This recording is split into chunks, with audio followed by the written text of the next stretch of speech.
Timbog ang isang lalaking nagnakaw ng mga chocolate sa Cebu City. Pang-Christmas gift niya raw yan sa kanyang mga anak. Yan at iba pang balita sa Frontline Report ni John Aroa. Sa kulungan ng bagsak ng lalaking yan sa Cebu City, ang kasalanan niya, pagnanakaw ng higit 2,000 pesos na halaga ng chocolate sa isang mall. Hindi yan itinanggi ng suspect.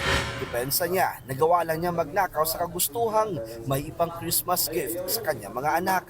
Pero para sa mga pulis, paawa effect lang yan ng suspect. Hindi lang daw kasi isa, hindi dalawa, kundi maraming beses na raw kasing nahuling nagnakaw ang lalaki. Base sa ating record, modus na po nito nila na magnakaw doon sa mga department store tapos ibenta para yung pera ay magagamit sa kanilang pansariling interest.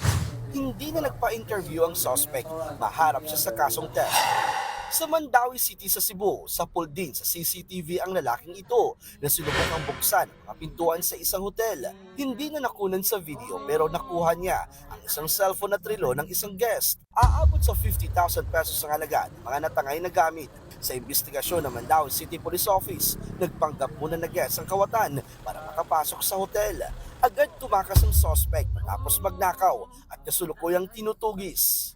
Nagbabalita mula sa Frontline, John Aroa, News 5. Mga kapatid, may Los Baños po. Huwag magpahuli sa mga balita at impormasyong dapat ninyong malaman. Para sa mas malawak na balitaan at diskusyon, mag-follow at mag-subscribe sa social media pages ng News 5.